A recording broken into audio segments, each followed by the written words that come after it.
Nellis Air Force Base. We can neither confirm nor deny the existence of UFOs in Area 51. Imagine if you were a caveman and you stepped into a television studio in 1992. You would not be able to comprehend anything that was going on around you. I believe that's probably where we are in terms of this UFO phenomenon.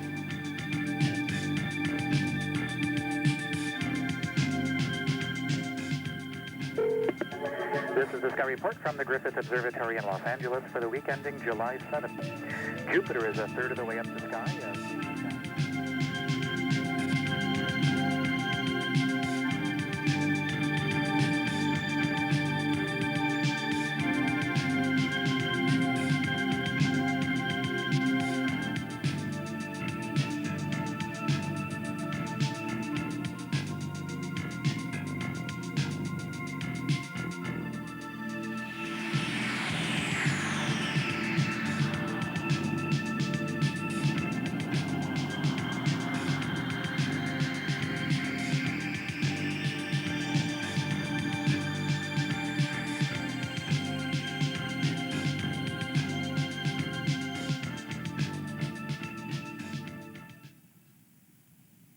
All over the world, people are reporting strange objects in the sky, flying objects that they can't identify, objects known as UFOs. In recent years, thousands of UFO sightings have been reported throughout North America, South America, Western Europe, Russia, Australia, Japan, in fact, just about every region on Earth.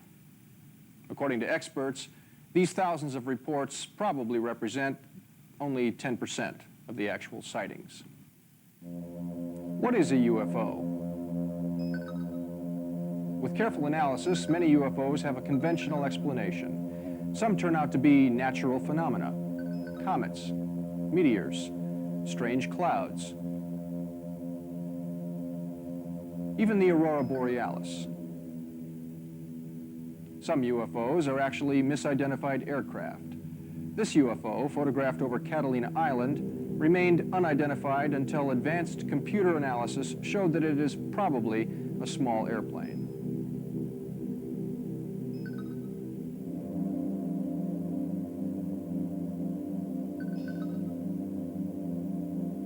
Civilians living near military bases occasionally catch glimpses of aircraft so secret that the government won't even admit they exist. Some of these aircraft could easily be mistaken for a UFO. Some UFOs are fakes. This photo looks convincing, but the photographer admitted that it's actually a hubcap thrown into the air. But some UFOs appear to be intelligently guided physical objects with no conventional explanation. They're usually sighted in the air, but sometimes on the ground. Their behavior often suggests advanced technology, and many researchers believe that some UFOs may be extraterrestrial spacecraft. Supporting this idea, some UFOs are sighted with beings that could be called aliens.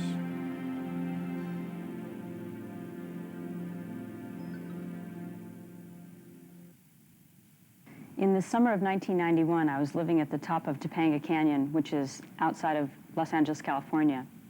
One evening, I was out on the balcony with two friends, and we saw a strange, hovering red light in the sky.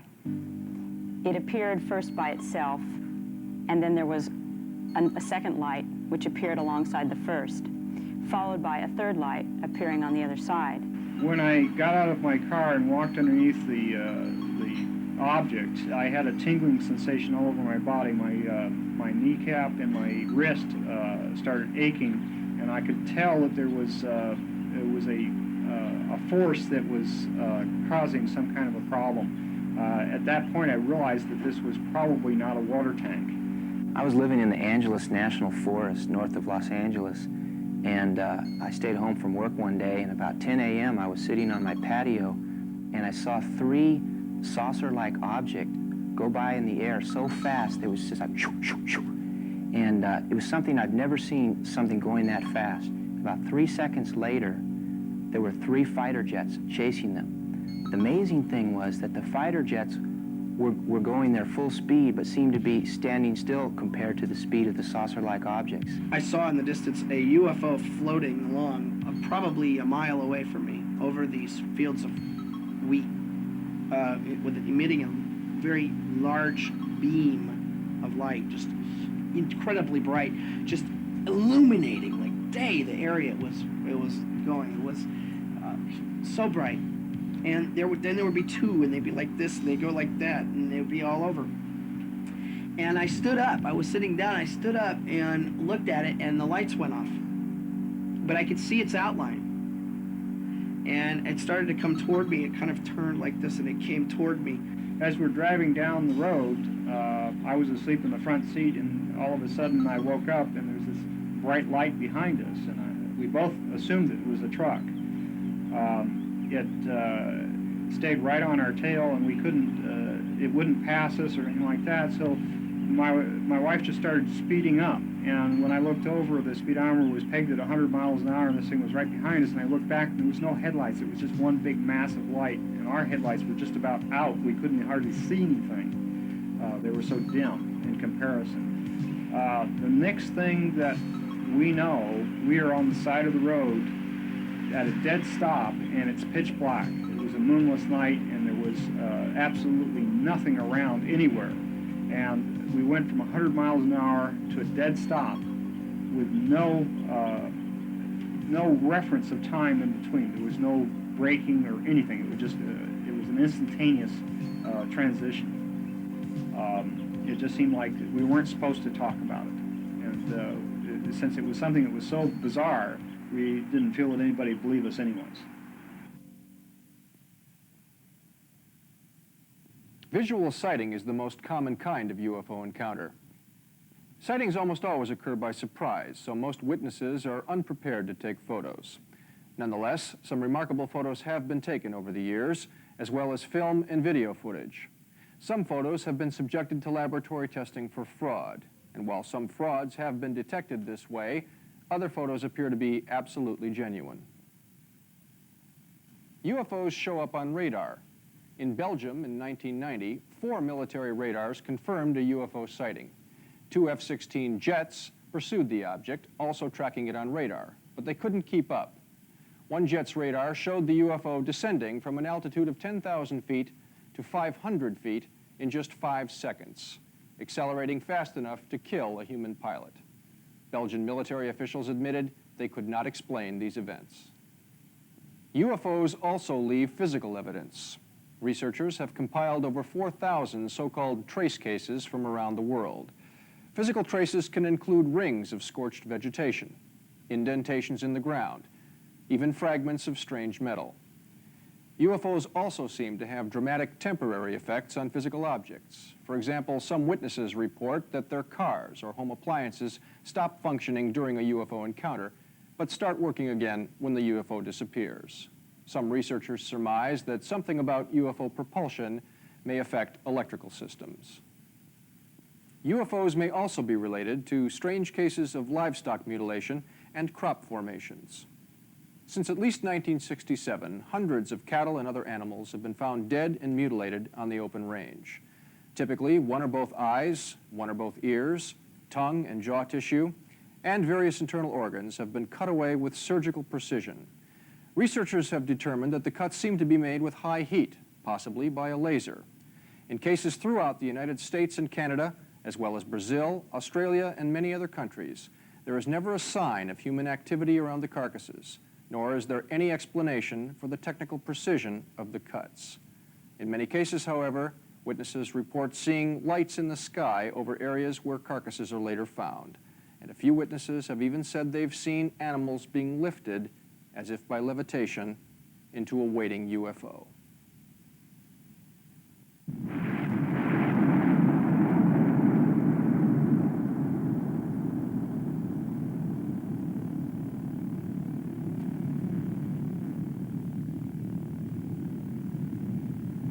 Contrasting with the gruesome animal mutilations, beautiful pictograms have been mysteriously appearing in the crop fields of many nations, especially southern England. In the early 1980s, simple circles were the norm, but each year they've become more elaborate and more numerous. One by one, conventional explanations have failed. In October of 1991, 2 gentlemen came forward saying they had hoaxed the whole thing. a story that made front-page news. But their claim quickly fell apart. The sheer number of formations would be impossible for two people to accomplish, and besides, these two gentlemen could not produce even one formation that matched the subtle details of the real thing. Meanwhile, 1991's pictograms were more elaborate than ever, none more astounding than the Barbary Castle formation, which appeared the morning after a night of lights in the sky. Colin Andrews, a leading expert on crop formations, explains. The story begins really with regard to this tremendously large and impressive marking on one summer's night when a number of people traveling along a road south of the town of Swindon saw a flash of light in the sky. It was an orange flash of light. Lightning was not in the vicinity. The cumulonimbus clouds associated with storms was not there, and they had their attention drawn to the sky due to the fact there was this bright flash of light. From that same spot in the sky came a beam of light with rippling edges, rippling veil, if you will, of golden light from the sky to the ground. At the end of the golden beam of light manifested a golden ball at ground level. Now that ball was seen to discharge, if you like. It faded away, and this same sequence occurred again within 15 seconds, two flashes of light, two curtains of golden rippling light, two golden balls manifesting at ground level. We were able, by simple triangulation methods, to ascertain where that aerial phenomena literally reached ground level. And the pattern you've just seen was precisely that spot, that night, that pattern arrived in that field. If we consider only that one pattern, we have to be looking at a phenomenon here which is of the greatest importance to all of us. What you're looking at there is the Mandelbrot set. Now that is a universal mathematical constant. It's the most complex arithmetic graphic form known to man. We've only been able to produce that in graphic form via computers in recent times, in recent years. It's a highly complex mathematical universal constant. Now, we were looking at that pattern, and one would have to say, if that pattern ever arrived on our planet, we would have something to consider, because that equates to the point at which order actually breaks down into chaos. That is the arithmetic graphical form which represents that state between order and chaos. Indeed, the very state which the indigenous people have been suggesting we have arrived at. And there it is. That is the Mandelbrot set. That arrived in a wheat field south of Cambridge in England just a few months ago. That indeed is the Mandelbrot set. Now that is the only graphic form which we certainly can support scientifically and have knowledge of its meaning. If that actually represents in the cereal crops of our planet what we understand is representative of the mathematical equation, then indeed those indigenous people for the first time have something to focus our attention upon. Nearly all UFO researchers believe that a small group of military and government leaders have successfully hidden the reality of UFOs from the general public. Some researchers feel that the so-called UFO cover-up may be the biggest, best-kept secret of all time.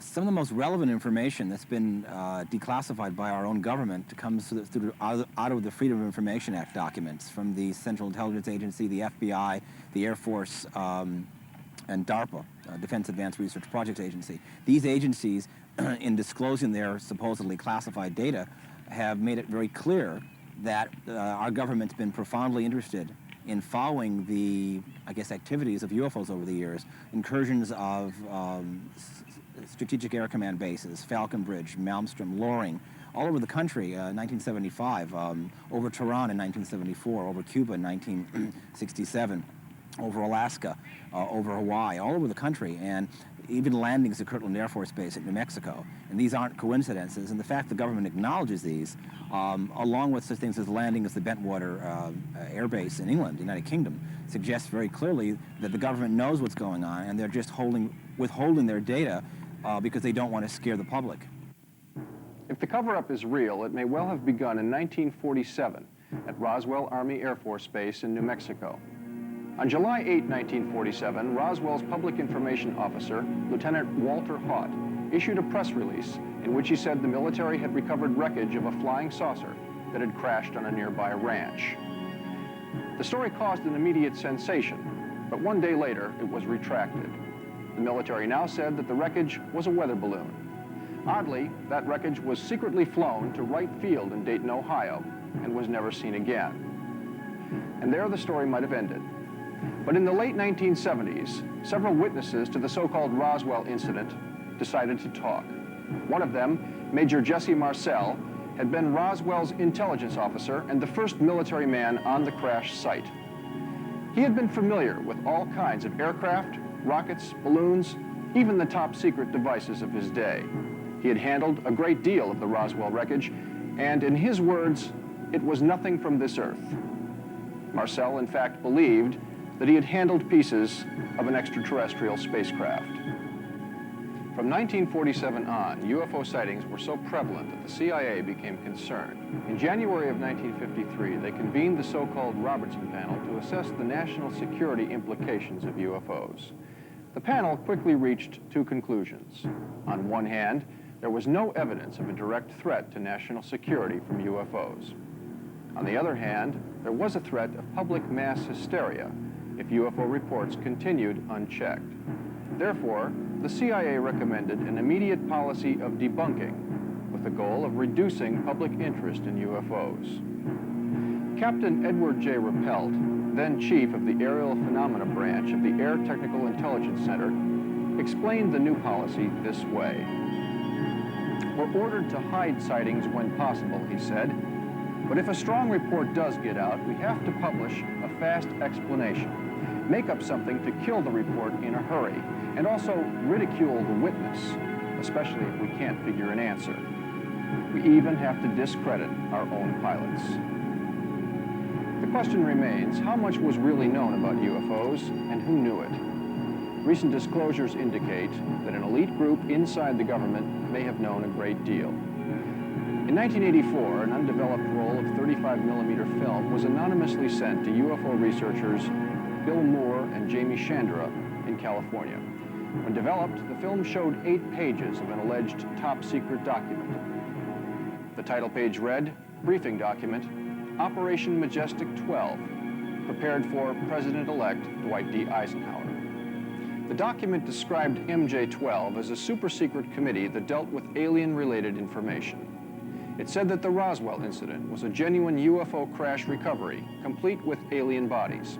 It described other recoveries as well, and said that the fact of alien intelligence on the Earth was a matter of extreme importance, requiring absolute secrecy. The document was made public in 1987 and set off a storm of controversy. Skeptics immediately branded it a hoax, but other researchers studied it in detail, looking for signs of fraud. To their surprise, no obvious fraud could be found. Even tiny details of history and style checked out. Nonetheless, the verdict on MJ-12 remains ambiguous. The document may indeed be a hoax, but a hoax this good could only come from an inside source. Who would want to release such a document, and why? So far, nobody knows for sure. Many researchers believe that secret government knowledge of UFOs goes far beyond the recovery of crashed saucers. In recent years, alleged eyewitnesses have reported direct face-to-face meetings between military personnel and live aliens. Other witnesses claim that the government is in possession of alien technology. In just a few moments, you will hear the direct testimony of 2 such witnesses. The first witness is a man we'll call Bill, formerly an Air Force tech sergeant with a top-secret clearance. In 1965, Bill was stationed at Peterson Field in Colorado Springs. One day, he was assigned as a steward aboard an airplane with a secret destination. The plane flew to Washington, D.C., where it picked up a 2-star general. It then flew to Wright-Patterson Air Force Base and picked up an 8-man civilian science team. Finally, it flew to Alamogordo, New Mexico, arriving in the evening. The next morning, Bill and the others got on a bus and drove until they reached a box canyon. Here's how Bill describes what happened next. We went on in All of a sudden it opened up, and here's Quonset huts, hangars, and a flight line. And we pull up there, and then the special team, the science team, got off and went over to cross the ramp, and here is a UFO sitting on the ramp. Here are two beings standing there, okay, that are communicating, however they're communicating. The general was a little over 6 foot tall, and the two individuals were equal in height to him. They had flight suits on that were a silver gray, okay, they didn't have helmets or anything like that. They were long-fingered, Right. okay, 5-fingered, but they were long-fingered, very delicate, very slim, okay, not a definition in hip, waist-hip type situation. Uniform was one piece, boot all the way up. We saw the demonstration as far as the flying of the craft, hovering, disappeared, come back, virtually no sound. From there, we went back, very hush-hush. That's the last we heard of anything. Could it be that government personnel have not only met live aliens, as Bill says, but have even acquired alien technology? In 1989, a man named Bob Lazar appeared on Las Vegas television claiming that he was a physicist hired by the Office of Naval Intelligence to study an alien spacecraft held at a secret location near Groom Lake, Nevada. Since 1989, researchers have tried to either prove or disprove Lazar's sensational claims, but have failed to reach a verdict. Meanwhile, Lazar sticks by his story, and with the passage of time, it seems increasingly likely that he's telling the truth. What he says is astounding. Between December of '88 and April of '89, I worked as a senior staff physicist in what has to be the most secret project in history. My place of work was a facility at an area known as S4 on the Nellis Air Force Range in central Nevada. Area S4 is located approximately 15 miles south of the infamous Area 51 installation at Groom Lake, where the U-2 and SR-71 spy planes were developed. For the duration of my employment at S4, I was paid by the United States Navy. I had at least partial views of 9 different discs out at Area S4, but the one I'm going to describe to you now is the one in which I not only saw 2 of the 3 interior levels, but I also saw it fully functional in flight. This particular disc appeared to be in excellent condition, and because of its sleek appearance, I nicknamed it the Sport Model. The Sport Model is about 16 feet tall and 40 feet in diameter. The exterior skin of the disc is metal, which is the color of unpolished stainless steel. The Sport Model sits on its belly when it's not energized.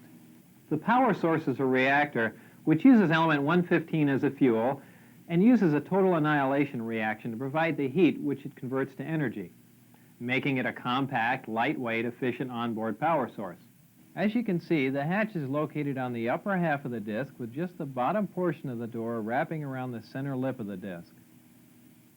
The interior level of the disc is divided into 3 levels. The lower level is where the 3 gravity amplifiers and amplifier guides are located.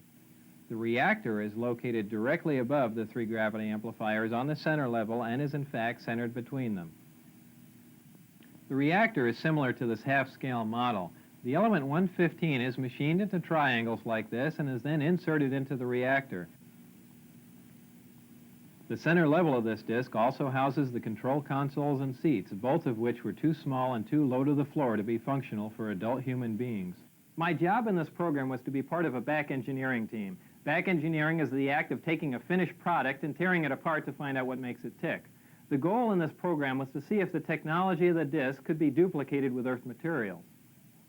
As part of my indoctrination into the program at S4, I would randomly be taken into a small room which contained a table, a chair, and 120 or so briefings in blue folders. I'd be left there to read for varying amounts of time, usually about half an hour. These briefings contained a wide spectrum of information, mostly relating to aliens and alien technology. These reports appeared to be an overview of alien information which can be used to brief scientists from any field about the scope of the whole project, and not just their specific field of endeavor. In May of 1987, some scientists took an antimatter reactor to an underground blast facility on the Nevada test site to perform an experiment. Unfortunately for them, their experiment required them to cut the reactor open, which resulted in their deaths. This explosion was explained to others at the test site as a previously unannounced low-yield underground nuke test. I was hired in December of 1988 to replace one of these men. The S-4 installation is built into the mountain, and the 9 hangar doors are angled at about 60 degrees. These doors are covered with a sand-textured coating to blend in with the side of the mountain and the desert floor. The hangar that housed the sport model was like a typical airplane hangar with the exception of the angled doors that I mentioned before. The hangar was equipped with typical tools and extensive electronic equipment. It also had a machine with an X-ray emblem on it and an overhead crane rated at 20,000 pounds. Equipment in this hangar was marked with a black number 41 with a white circle around it. It was outside of this hangar that I saw the sport model tested. Probably the most amazing thing about Area 51 is the fact that this is literally the only place in the world where you can go out and actually see flying saucers on a timetable basis. You can literally go out there on a Wednesday night between about 7 and 1 a.m. and you'll see these things flying up and down the valley. It's absolutely amazing. On even a bad night, you'll have 10, 11, 12 sightings. On a good night, and I've been out there with friends of mine camping, on a good night, the sky will just rip open with these things. You'll see anywhere between 20 to 40 objects in a night testing over the base for anywhere from 15 minutes to 45 minutes at a time. You'll see these objects flying up and down the valley. We've had people where these objects have flown right over their heads as they've gotten out, fumbled for their cameras and then shot away. Area 51 is the single most amazing thing because, first off, we know the military's got them. Second off, in their pure arrogance, they really don't care whether or not we see them or not. And third off, it's much easier to make us look crazy because we're just civilians out there than it is to test this stuff over their own land, over Nellis Air Force Base, where experts or people that have something to do with a project or security personnel can actually come forward and expose this project. But I'm hoping that Area 51 is going to be the camel's nose under the tent, that enough people are going to go out there and start seeing these things, enough people who are skeptical about it, who are going to see these things for themselves and realize, by God, there's something there, because this is the singular most important scientific advance in the history of the human race.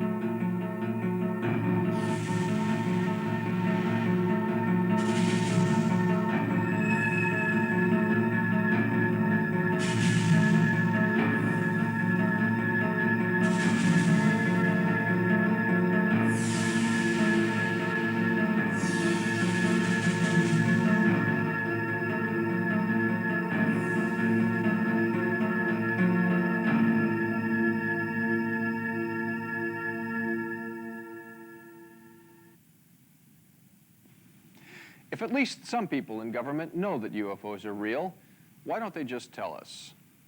One reason may be that the UFO situation remains puzzling even to the most knowledgeable experts. Indeed, if some UFOs are alien spacecraft, as many researchers believe, it may be that no one really knows who these aliens are or what they want. Ample reason for a cover-up. How many government officials would want to risk looking ignorant and powerless in the face of something as momentous as the discovery of alien intelligence right here on planet Earth? Another justification for the secrecy may be the possibility of social upheaval.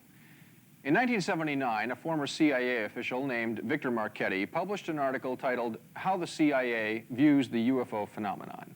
In it, he theorized that all major governments are committed to hiding the fact of alien intelligence from the public, for fear that disclosure might, in his words, erode the foundations of Earth's traditional power structure. He went on to say that political and legal systems, religions, economic and social institutions could all soon become meaningless in the minds of the public. Civilization as we know it could collapse into anarchy. Such extreme conclusions are not necessarily valid, he said, but they probably accurately reflect the fears of the ruling classes of the major nations. The Robertson Panel report, discussed earlier in this program, demonstrates that our government has long considered UFOs to be a national security issue. Is public hysteria their only concern, or is there more? Millions of citizens believe they have had a close encounter with an alien. Some say the experience was wonderful. Others feel traumatized. In these accounts, aliens of many kinds are described. But a high percentage of unpleasant encounters, also called abductions, seem to involve a particular kind of alien known as a gray. Does this mean that some aliens are dangerous? Assuming that the abduction experience actually involves alien encounter, the aliens' intent is by no means clear. Does anyone in our government have the answer? So far, we don't know. For most citizens, the challenge posed by UFOs and aliens is a personal one. Depending on what we already believe, adjusting to the arrival of alien intelligence could seem easy or almost impossible. Fear of the unknown is one of humankind's most basic traits.